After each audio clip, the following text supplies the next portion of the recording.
तो जय हिंद भाई साथियों, आप सभी का स्वागत है हमारे YouTube चैनल पर। मैं आशा करता हूं कि आप सभी लोगों की तैयारी बहुत बेहतर तरीके से चल रही होगी। दोस्तों, आप सभी लोगों को पता है कि अभी हाल ही में यूपी पुलिस का नोटिफिकेशन रिलीज़ हो चुका है और उसके अंदर नोटिफिकेशन में ऐसे कई सारे डॉक्यूमेंट्स बताए गए हैं जिनको आपको समय से बनवा लेना चाहिए, वरना आपको बहुत ज़्यादा पछतावा होगा कि काश उस वक्त मैं ये डॉक्यूमेंट बनवा लेता तो फिर मेरा सिलेक्शन आज हो जाता। तो ऐसे बहुत सारे डॉक्यूमेंट अगर हम लोग सिंपल रूप में बात करें तो यूपी पुलिस में आप सभी को पता है कि अब एज रिलैक्सेशन भी दिया गया है यूपी गवर्नमेंट के द्वारा, ताकि सभी लोग उसको फॉर्म्स को भर सकें। और जो लोग मतलब एज से बाहर हो गए थे एक वक्त, मतलब काफ़ी लंबे समय के बाद ये वैकेंसी आई है, तो जो लोग एज से बाहर हो गए थे उन लोगों को भी मौका दिया गया ताकि वो भी अपना फॉर्म भर सकें और अपना सिलेक्शन ले सकें। तो आपको जैसा कि पता है कि जो नौकरी है वो 12th बेस्ड नौकरी है। तो सबसे पहले अगर हम लोग बात करें तो इसके अंदर 12th बेस्ड जो आपके पासिंग सर्टिफिकेट है उसको लगाना बहुत ज़्यादा इंपॉर्टेंट है। अगर सिंपल रूप से कहूँ तो जितने भी आपके एजुकेशन सर्टिफिकेट्स हैं, जैसे 10th का सर्टिफिकेट है या फिर 12th क्लास का सर्टिफिकेट है या फिर आपके उसके आगे के भी सर्टिफिकेट, अगर आपने ग्रेजुएशन वगैरह किया हुआ है और आप उसको अटैच करना चाहते हैं, दिखाना चाहते हैं, तो आपको वो सारे के सारे डॉक्यूमेंट्स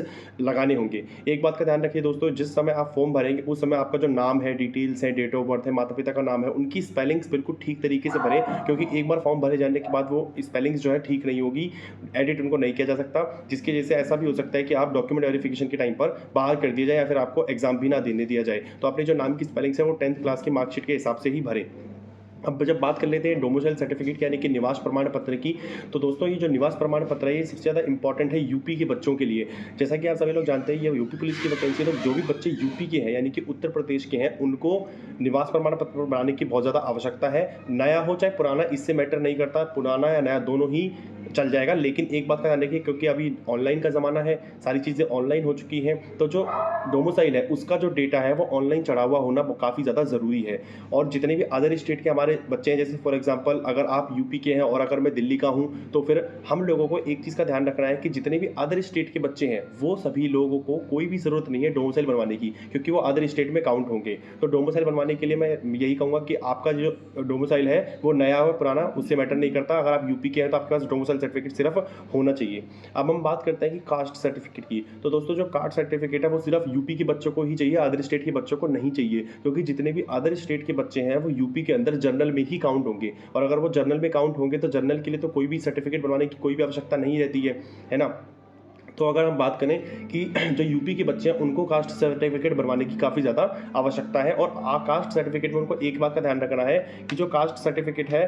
वो ओल्ड भी चल सकता है, नया भी चल सकता है, लेकिन ये सिर्फ एससी और एसटी के लिए है। यानी कि जो आपका कास्ट सर्टिफिकेट होना चाहिए वो एससी, अगर यदि आप एससी हैं और यदि आप एसटी हैं तो आपका पुराना होगा तो भी चल जाएगा, और अगर आपका नया होगा तो भी चल जाएगा। लेकिन जो हमारे ईडब्ल्यूएस और जो ओबीसी कैटेगरी के हमारे साथी हैं, अगर उनके पास ईडब्ल्यूएस ओबीसी का सर्टिफिकेट है तो वो अपडेटेड होना चाहिए। अब इस अपडेटेड सर्टिफिकेट का मतलब क्या है? इस अपडेटेड सर्टिफिकेट का मतलब ये होता है कि जैसा कि नोटिफिकेशन में दिया गया कि आपका ईडब्ल्यूएस का और ओबीसी का सर्टिफिकेट 1 अप्रैल 2023 के बाद बना होना चाहिए और 16 जनवरी 2024 के पहले बना होना चाहिए। यानी कि अब ऐसे कई सारे लोग होंगे जिन्होंने अपना ओबीसी या फिर ईडब्ल्यूएस का सर्टिफिकेट 2022 में बनवाया होगा, तो अब वो दोबारा तो अपना सर्टिफिकेट बनवाएंगे नहीं। तो इस चीज़ के लिए एक सुझाव मेरा ये है कि आप अपने जो भी आपका आसपास कोर्ट पड़ता है उस कोर्ट में जाकर अपने उस सर्टिफिकेट को अपडेट करवा लीजिए। जैसे आप उसको अपडेट करवाएंगे तो उसमें जो अपडेटेड डेट है वो 16 जनवरी से पहले की दिखेगी और 1 अप्रैल के बाद की दिखेगी, 1 अप्रैल 2023 उसके बाद की दिखेगी और 16 जनवरी के पहले की दिखेगी। और यही चीज़ नोटिफिकेशन में बताई भी गई है। यानी कि साफ सीधी बात करें, जो 16 जनवरी है वो हमारे फॉर्म की लास्ट डेट है, तो उसके पहले पहले ही आप लोगों को सर्टिफिकेट बनवा लेना है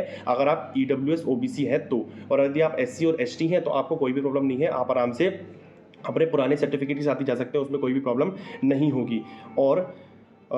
ये बात आप स्पेशली ध्यान रखना कि जितने भी हमारे भाई हैं कि इस यूपी पुलिस की वैकेंसी के अंदर हम लोगों को जो सर्टिफिकेट की नीड है, ईडब्ल्यूएस ओबीसी इन सर्टिफिकेट जो नीड है एससी एसटी के, ये सारे के सारे सर्टिफिकेट हमारे पास यूपी गवर्नमेंट के ही होने चाहिए। जैसे कि आप सभी लोगों को पता, जब हम लोग एसएससी जीडी का फॉर्म भरते हैं तो एसएससी जीडी के फॉर्म को भरते टाइम हमारे पास सेंट्रल का सर्टिफिकेट मांगा जाता है, यानी कि हम लोगों को सेंट्रल का सर्टिफिकेट भरना होता है। लेकिन यूपी पुलिस की गवर्नमेंट की वैकेंसी है तो आपको यूपी पुलिस यानी कि यूपी स्टेट का ही डोमिसाइल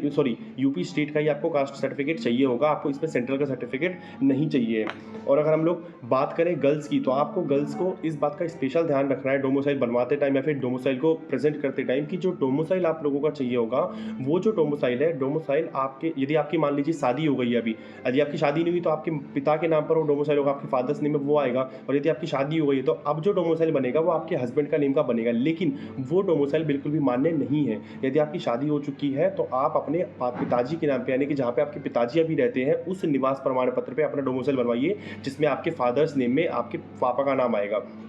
और यही जो डोमिसाइल सर्टिफिकेट होगा यही आपका मान्य होगा। तो जितने भी आपके इंपॉर्टेंट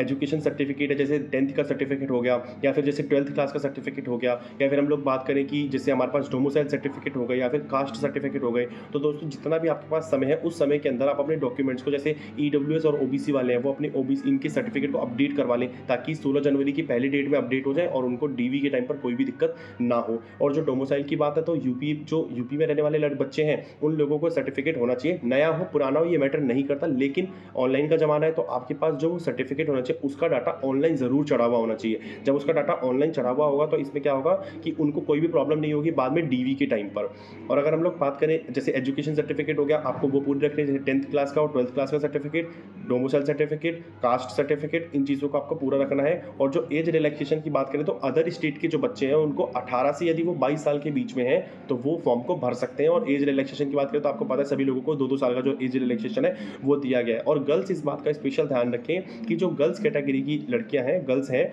उनको जो डोमिसाइल है वो अपने पिता के घर का, यानी कि अपने फादर की स्टेट का, यानी कि फादर की जो होम एड्रेस है वहाँ का बनवाना है, अपने हस्बैंड का नहीं बनाना। जिन लड़कियों की शादी हो चुकी है, जिनकी नहीं है उनको कोई इशू नहीं है, लेकिन जिन लड़कियों की शादी हो चुकी है वो सारी की सारी लड़कियाँ अपनी जो फादर का घर है वहाँ से सर्टिफिकेट को बनवाएं। तो दोस्तों अभी के लिए मेरी तरफ से इतना ही। जितने भी आपके इंपॉर्टेंट डॉक्यूमेंट हैं इनको जल्दी से जल्दी बनवा लीजिए ताकि आपको कोई प्रॉब्लम ना हो और आप अपना सिलेक्शन ले सकें। जय हिंद साथियों।